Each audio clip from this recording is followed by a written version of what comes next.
The room is relationships. The room is you and me and everyone in America. What are you talking about? The room is different cookie cutter from Hollywood. Yeah, man, you never know. People are very strange these days. What's going on? Welcome to The Room Minute, the podcast where we get obsessed with the cinematic classic The Room. 1 minute at a time. You have no idea what kind of trouble you're in here, do you? Why are you so hysterical? We always wanted people actually talk about it. I did not hit her. It's not true. It's bullshit. I did not hit her. I did not. Oh, hi, Mark. Oh, hi, listeners. We're here to talk about minute 83 of The Room, in which Lisa speaks her truth. Stephen is hyperbolic, and Michelle takes a moment to get on her high horse. Stephen is definitely something. Oh, yeah. Oh, hi, Eddie. Oh, hi. Yeah, Lisa starts this minute with, there is no baby. Dun, dun, dun. That's what I wrote. My first note. Yes, it is that kind of soap opera moment. It was such a great first line, though. Just, there is no baby. Because I thought there was no baby. And then I was like, have I been tricked? Has The Room got to me that badly that I forgot? I'm just like making it up in my head. No, it got so bad that it introduces a baby and then gets rid of it in a minute. Yeah. That's why this scene doesn't exist in my version. Ah, that makes so much sense. They don't go on the rooftop, which unfortunately means we won't get, Stephen's best line, but who needs Stephen? You mentioned last episode you went to a screening of The Room. Me and Ollie, when we were in Edinburgh back in 2013, we saw The Room, the musical, which was... They've been sued by Tommy Wiseau like several times, but they just kept doing the show because it made loads of money. And it was one of the funniest things I've ever seen. Like, the person playing Johnny was just called Tommy. Like, they didn't care. And he did a great impression. And then during the end of the musical, he did his big operatic song. And it was wonderful. And we had spoons to throw at them all the time. Nice. And people would just come in and be like, I'm here now. That's what you do. You just enter the scene. Yeah, it was great. And everyone would be like, oh, hi. And then everyone would shout, oh, hi. And then a song would start playing. And, it was just wonderful. Do they have the actor who plays Peter? Do they play Stephen also, or do they have two different people? They had a couple of people playing the same people. Like I think Michelle was played by Claudette, and she went, God, remember that woman we saw earlier? How young and handsome she was, and it's really funny. And then every other line she went, by the way, I have breast cancer. Oh, God, it was so good. Oh, that's the one thing I was talking last time about re-editing the movie. I really want to move the breast cancer scene earlier, but I haven't figured out where to put it. Oh. Because we talked before about it, the whole movie being like an existential crisis for Lisa. She finds out her mother's dying and rethinks her life choices, Yeah. But I don't know where it could fit. It's actually oddly hard to move around her scenes with her mother. I wanted to cut two of them together, but then the costumes could be really distracting. I mean, in The Room, it shouldn't matter too much. It might be fine, yeah. Yeah. Or maybe just stick their dialogue over reaction shots or something. The Room the Musical does have a website. It is just theroommusical.co.uk. It's a bit out of date now. Like, they've got some shows listed with their 2015, 2018. But you should be able to find some links and some YouTube stuff on there. It's just, I recommend that. It's wonderful. It's by Two Spoons Productions as well, so it's a nice little nod. There are sections of it on YouTube. It doesn't look like the whole thing is. Yeah, listen to as much as you can because it's wonderful. Well, they'd probably get in trouble on YouTube because even threats from Tommy might be a problem on there. Yeah, they were definitely threatened. they told the audience they were threatened before. I don't think we've mentioned this since like the first week of this show, maybe even the pilot. One of my folders in Dropbox for this show is some of the court documents from when he sued the documentary Roomful of Spoons. Just in case we had him threatening to sue us, be like, well, here's the thing though, you lost that. And you had a better case there. I really hope that film gets released at some point. Yes. I really want to see it. Like, I was really disappointed by The Disaster Artist because it just felt like, well, I could just watch the film, which is much funnier. Yeah. But I mean, I guess it introduced people to this that hadn't seen this, which is something. Yeah, but I don't know. It just didn't get me like I really hoped it would, but I know the documentary would be like exactly what I want to see. Yeah. The book, The Disaster Artist, was really good. Yeah, I need to read it again. There's so much backstory and so much more about like that the movie does okay with the relationship between Tommy and Greg. Yeah. But the book does it even more. Yeah. Makes you feel sorry for Tommy. I did, yeah, because, like, he just comes across as a bit of a dick in the film. Yeah. And he wasn't the nicest guy in the book. Like, Greg made it clear he was a strange man. Right, but it was less that he was a dick and more that he just didn't know how to behave as a person. Exactly, yeah. I think I read that book in Edinburgh, actually. Just thinking about it. But yeah, it's such a good book. I had to buy it after we finished recording, I think. Get it again. Yeah, so good. And you get a great life story of Tommy, which is semi-fictional, that Greg invented or didn't invent but didn't want to claim it was true. He's just mental. Interesting stuff. Anyway, there's no baby. There is no baby. So Stephen and Michelle say, what? What? Oh, because they are shocked. And Stephen gets to speak. What are you talking about? What are you talking about? Yeah. And then he starts grabbing Lisa. Yes. He puts his hand on Lisa and keeps it there as they move to sit down, and it's weird. Yeah, because I'm watching the minute again as I'm going through it, and he's staring at her the entire time as well. Yeah. Like, leering, and it's just like, I can see why he made people go, oh, God, in this shot, when it's him and Michelle, he looks a bit like Steve Irwin. That's weird. He's a chameleon. He looks like whoever he wants to. Oh, he's a strange man. Then Lisa becomes even worse of a character than she has been the whole time. I told him that to make it interesting. We're probably going to have a baby eventually anyway. Yeah, duh. I guess she doesn't know how long pregnancy happens. No. You're not going to tell Johnny, are you? I like how she says that last part, though, because it sounds like she means it. Yeah. Like she's really worried. But what I'm confused about is, she doesn't want to be with Johnny. Right. But she's like, we're going to have a kid, though, aren't we? Right. Oh, duh. And it's like, oh, so which is it? Like, does she want to have a kid so he can basically pay for everything, give her stuff? I don't know. That probably could be explored in a better film. Well, that is what her mother has suggested, sort of. Men and women use and abuse each other all the time. There's nothing wrong with it. Marriage has nothing to do with love. Johnny is your financial security. You can't afford to ignore this. Don't throw your life away just because you don't love him. That's ridiculous. Oh, yeah. Is it get married and then do things? Ah, feminism. Mm-hmm. Yeah. We could call it that. Or in this film, misogyny. It's his version of what women are. It's so weird and so backwards. Yeah. And, like, no matter where you start in this film, whichever minute you start on, everything is wrong. Like, this isn't how people behave. No. Please leave. You're embarrassing everyone. And then Michelle gets to do some awkward acting. Because she says, Lisa, are you feeling okay? Lisa, are you feeling okay? She puts her hand out to touch her forehead, but for some reason she pauses hesitates before she gets there. Yeah, it's like it was a fly, and she went, oh, hang on. It's like smack the fly on the head. But I swear the pause is, because the angle also changes, and I swear the pause is in both of them. I don't know if they had two cameras running, or if that was something that she was told to do. Yeah, I'm rewinding it back and forth now. It's definitely a double hesitation. Yeah. It's a really good sync in the audio as well, which is good. Yeah, it's a good edit. It's just a weird act. Yeah, I don't know why she does it. And then like, Lisa looks at her like, what the fuck did you just do? Like, she's furious. Yeah, Michelle, because this is just getting worse and worse. Because this is just getting worse and worse. Which just sets up it's either a great line or the greatest line in cinematic history. Steven says, I feel like I'm sitting on an atomic bomb waiting for it to go off. I feel like I'm sitting on an atomic bomb waiting for it to go off. I imagine him, I can't remember what that film is, a black and white film. Him riding down the atomic bomb. Oh, Dr. Strangelove. Yeah, waving his hat around. Edit Steven into that film. I agree with this. It's fine. Mr. President, there are 1 or 2 points I'd like to make, if I may. Why are you doing this? Our hopes for recalling the 843rd Bomb Wing are quickly being reduced to a very low order of probability. I don't believe it. In less than 15 minutes from now, the Ruskies will be making radar contact with the planes. Do you understand what you're doing? When they do, they are going to go absolutely ape, and they're going to strike back with everything they got. How can you do this? If, you make me sick. Prior to this time, we have done nothing further to suppress their retaliatory capabilities, we will suffer virtual annihilation. I feel like I'm sitting on an atomic bomb waiting for it to go off. If, on the other hand... What are you talking about? We were to immediately launch an all-out and coordinated attack on all their airfields and missile bases, we'd stand a damn good chance of catching them with their pants down.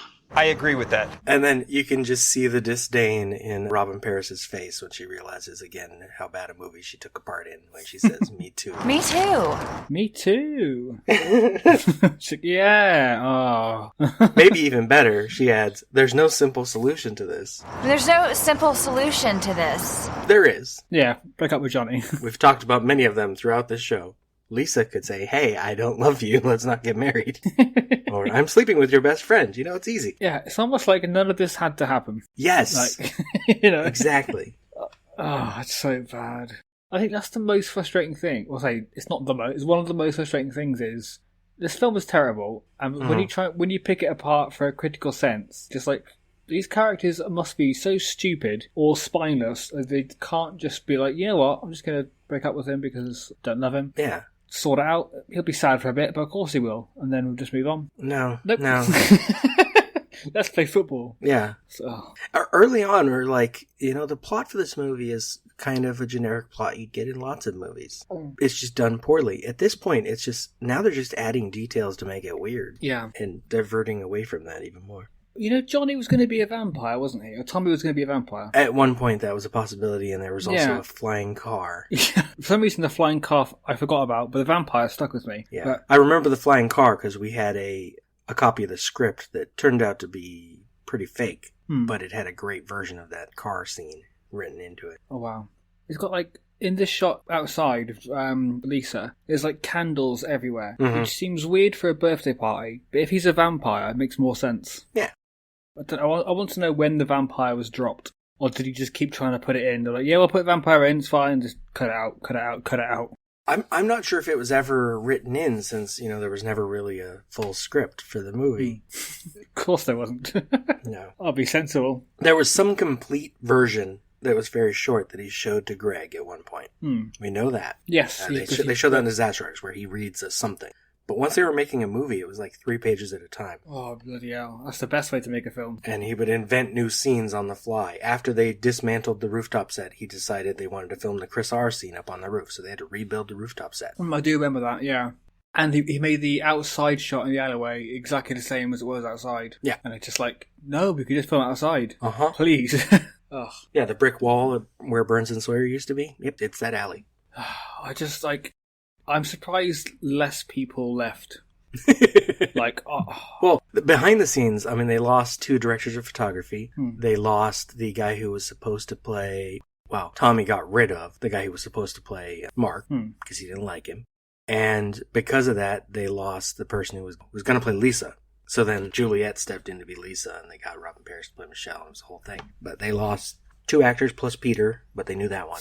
2 directors of photography, a few other behind-the-scenes people left. Several of the behind-the-scenes people were contracted because they owed money to Burns and Sawyer. Ah. And so they kind of came as a package deal with the cameras and all the stuff. God, imagine that. And so they just got stuck. I'd never want to owe money ever again to them. No, that's fine. Thank you for teaching me. That's the first director of photography. He was contracted for, I think it was 30 days.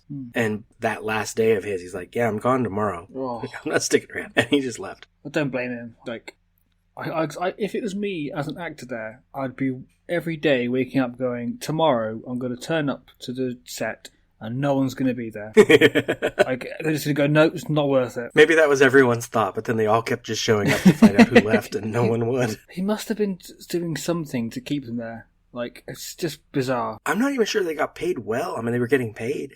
No matter what happened, they were getting paid. I guess a steady job in LA isn't easy to come by, maybe, but... Still, what an effort. Like, when so many of them, this is like their first or only movie, and so yeah. I guess they were desperate. I mean, Claudette was the oldest one on set, and she was just getting into acting after her kids had grown up, and so she was eager to be there and having a good time. She drove up from Orange County every day. She wasn't too bad either. No, she's good. She's got poor material, but she's good. Yeah, she also definitely has breast cancer, so... Yes. I got the results of the test back. I definitely have breast cancer. Oh, dear. Oh, there's still more dialogue. Oh, no. Lisa says, don't worry. You guys worry entirely too much about me. Which I don't know this to be true. Yeah. Michelle says, Lisa, we're not worried about you. Yeah, Michelle's like, nope. We're worried about Johnny. Yeah. Idiot. You don't understand the psychological impact of what you're doing here. You're hurting yourself. You're hurting our friendship. There's a lot of talk in this, especially this minute and the next minute, and the whole film in general, about friendship being hurt and friendship groups. And something must have happened to Tommy he just doesn't talk about. We know there was a woman, that there was a bad breakup. I'm guessing there was more around it with like friends that they had and other stuff too. Yeah, because the whole theme, in inverted commas, of this film is loving your friends and yourself and your partner. Right, and don't fuck that up because it's going to mess with everybody. Yeah, which it does. So yeah, it's like here in this minute, probably because it's isolated, it just really hammered home, like, oh, it's friendship. Don't ruin that. And I was like, oh, there we go. He's actually projecting what he wants on the screen, which is good. Yeah. But that's one good thing, like, in a whole lot of shit. Oh, no, I think the movie conveys the message that Tommy was trying to convey. It does it poorly, but it conveys it. It does it obviously. Yeah. It's like, I wanted you to paint my room, and you did, but you've painted it in shit. Yeah. Which is not what I wanted. So, whilst you've done the job... But it's really clear that it's painted, so yeah, it's fine. But it stinks. It's a good metaphor. And I feel sick. And now I'm leaving you. So, god damn it. Again. And the minute ends with Lisa saying, I am not responsible for Johnny. Yes, I love that, because she's not. That's why I wrote here, Yas, Queen. Yeah, I'm through with that. I'm changing. I have the right, don't I? People are changing all the time. She was doing so well until that went generic. That's such a Wizzo line. People are changing all the time. Like, that was written for him. And he's like, no, I can't put that in my own. I have to think about my future. Yeah. I was with her for most of that line there, and then she just lost me. Yeah, I feel like she added in her own dialogue and then had to say what Tommy wrote, which was, people are changing all the time. That's such a Tommy line. That actually could have happened. She could have started saying the lines better, and then like Tommy glared at her or something, so she went back to the written versions. Yeah, it's weird how you can tell, that's Tommy, that's his line. Like, keep your stupid comments in your pocket. Leave your stupid comments in your pocket. That's a Tommy line. Classic.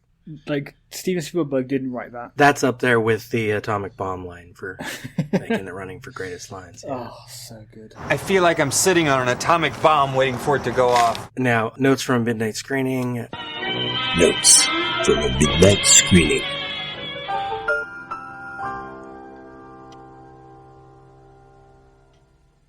Nothing. Nothing? Nothing happens this minute.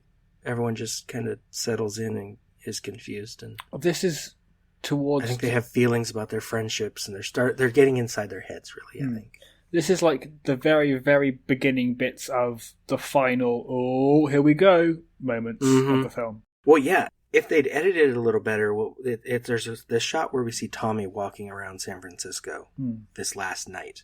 But the way it's edited, we go back to them setting up for the party again. But if you put it right before the party, it's like this dread moment. You know, that would be a good point, except that's wrong. I was remembering it wrong here. The walk does happen right before the party. The misedit of the two preparation scenes doesn't go with that. And I wish the movie started with him dead.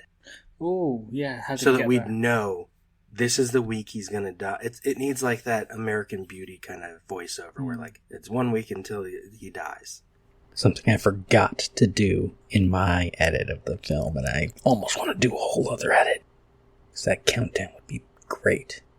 Johnny dead, and it says Friday night. Cut to Monday. Oh, I wish. Tempted. And we know this is the night it happens. It's the night of the party. That or the 24. Yeah. I need to put like on. I think I need to add to my edited version of the movie is like, because I'll say this is like Friday night, and it's like the movie starts. It says like Monday, Tuesday, so you know something's coming. You know, maybe you don't know what, but you know something's going to happen. Because otherwise, why would you tell us every day in the label and make it specific? I don't know. I got to figure out how to do that. Because I can't add scenes. I don't have the actors, and I can't film things. I'm just working with what Tommy gave me illegally. Yes. That won't stop me from putting it on YouTube, though. Just saying. I get copyright claims on all my videos. They still stay. I just don't make any money, and I'm okay with that. It's fine. Yeah.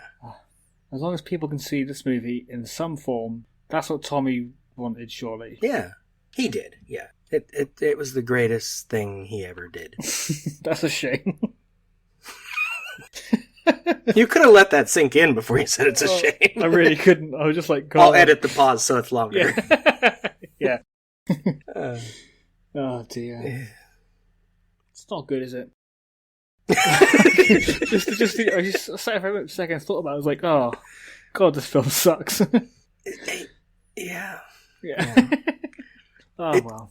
I've seen worse. Yes. We've talked about many worse movies on our Friday shows, and we'll get to at least one on Friday. I don't remember if I've watched any more recently. Ooh. Yeah, sitting down to watch a bad film is such a difficult thing to do during the current time, because bad films are easy to watch with friends. But alone, it's just like, oh God, here I go. Oh, I should probably save this for Friday, but I'll say it briefly now, that's what I did for a good part of lockdown. Yes. Is I watched a lot of horrible films, and I found some of the worst. And I've mentioned them on this show, and like Things is horrible. Shark Exorcist, actually I watched that last year, but I watched it again. Oh, wow. During lockdown, and oh my God. Shark Exorcist. I mean, shit, like, what? Like, my head hurts just thinking about it. At least Shark Exorcist has a plot, and you can tell what's happening. At least until the last 16 minutes. Then it's just useless pervert footage. So, was the shark being exorcised? Or it needed to be, yes. The shark was a demon shark that was summoned by a crazy nun to make women writhe around on the ground. Ah, of course. It's a weird film because, well, here's the thing is, there's no nudity in the film, but it feels dirtier than if there were.